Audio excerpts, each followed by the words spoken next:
Hello and welcome to The Traviator, your private aviation channel, where we discuss everything around private jets, the operations of it, management, and every other thing that makes it a very veritable tool for business.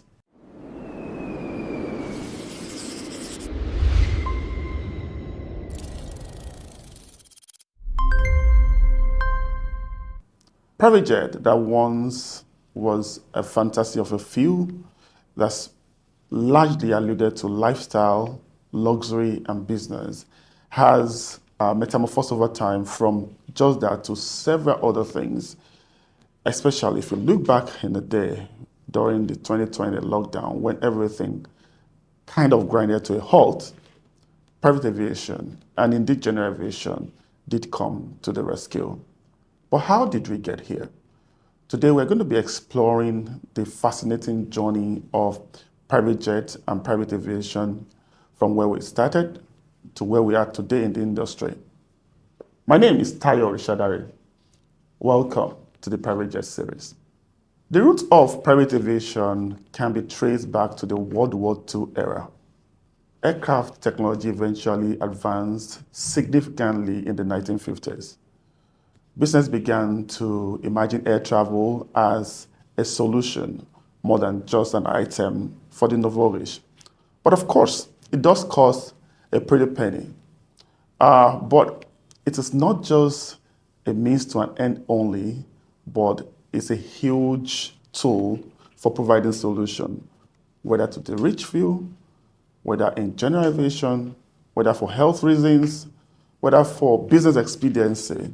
Private jet has come to stay and it's been able to hone its own class amongst the very many aspects of private aviation. In 1963, the Learjet 63 was launched. It was the beginning of, so to say, of the modern private jet era. Often than not, maybe 6, 7 seats, 8 seats, of an equipment that was seen as incredibly fast, slick, and perfect for business. I remember back in the day when it was just my first sighting of the Learjet 45, I suppose, and how fascinated I was seeing these equipment. Slick, like I said, relatively tiny, and it has this very sharp, futuristic angle to it. We used to pride it then as the cheetah of the sky because this was not only very sleek, she was very fast. It could take an executive from one point to the other, especially to those airports that are not regularly flown by commercial aviation. And it really opened our mind to the fact that private aviation gave you that flexibility. No delays, security checks is done very quickly. You decide what time you want to fly and when you want to fly and where you want to fly to with who you want to fly in your own privacy. That is the beauty that Learjet brought to the foray in 1963. As the 1970s and the 80s rolled in, Gulfstream joined the foray because they saw that Learjet was having a lot of fun. And beyond the fact that it was thick, it was also doing a lot of business. More players, like I said, got in. Gulfstream joined, Dassault Falcon joined, and they actually brought in the European engineering. Then came Bombardier with just like the Challenger and Global Series. If you know, the Challenger is like in the middle size category of private aviation, sits between 9 to 11, gives you the comfort you want. And the Global Series actually came with a game changer. They brought the ultra long range part of the business into the field. So where you would naturally fly from Lagos to London and you have to transit from one place to the other, the Global made it a child's play. So you literally now can have your breakfast in Lagos and your lunch in London. And this aircraft can be in the air for upwards of 10 hours, depending on the payload. So again, this wasn't about prestige anymore. It was about time, efficiency, that competitive edge. A 2-hour meeting here in London, you have coffee by the London Eye, and in another 4 hours you're in Vienna trying to close that very important show. And in one day, you are in 2, 3 countries. So people start seeing possibility. Multinational businesses actually became multinational businesses because you truly can cover continents, cover countries within a 24-hour period.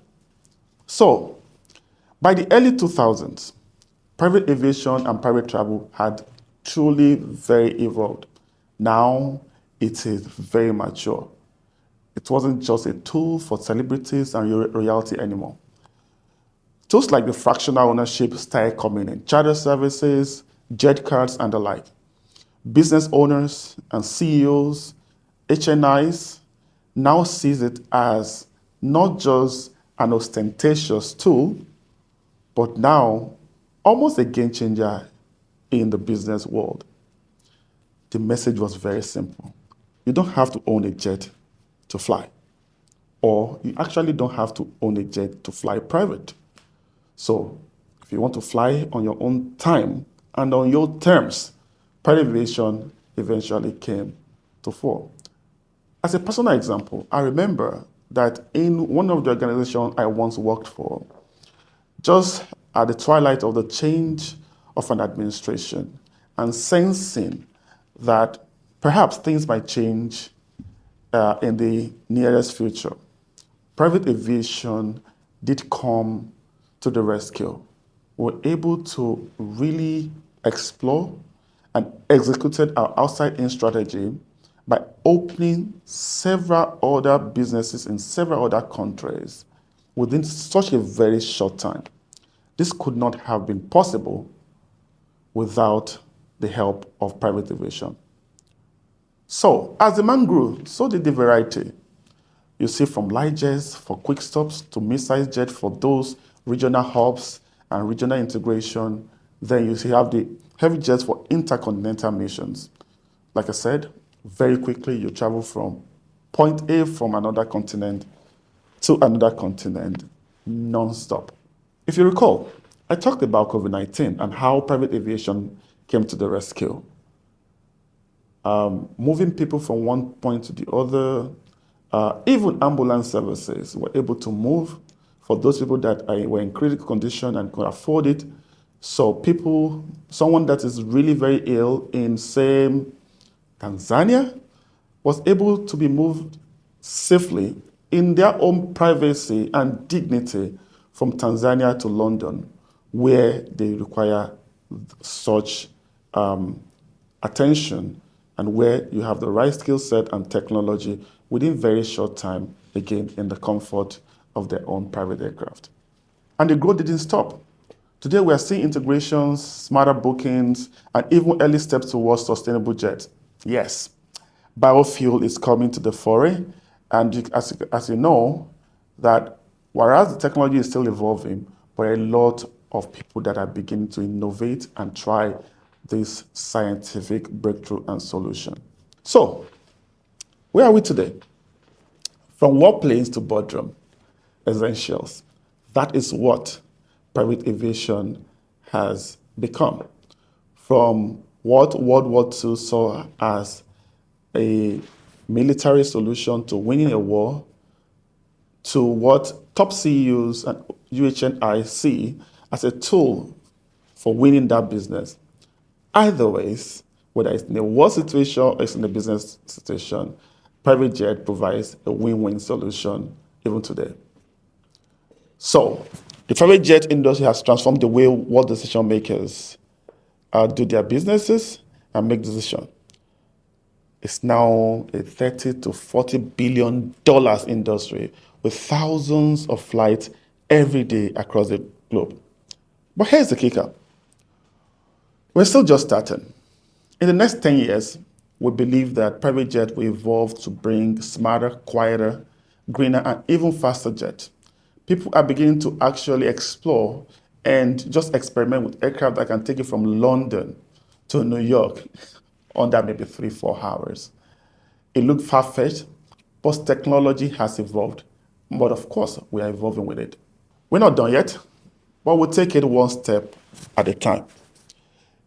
In our next episode, we want to break down the benefits of flying private for you, for your family, or even as a business.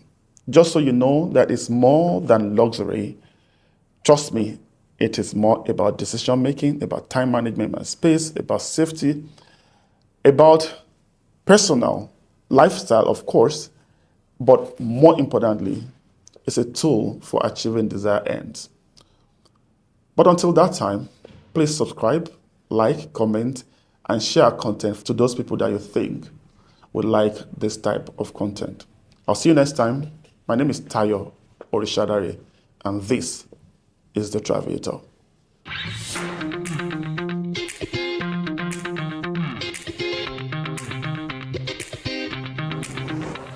Thanks for joining us on The Traviator. Please stay up to date with us by visiting thetraviator.com. You may also follow us on Facebook, Twitter, YouTube, and all podcast outlets. Until next time, keep learning the world, and we'll see you on the next episode of The Traviator Podcast.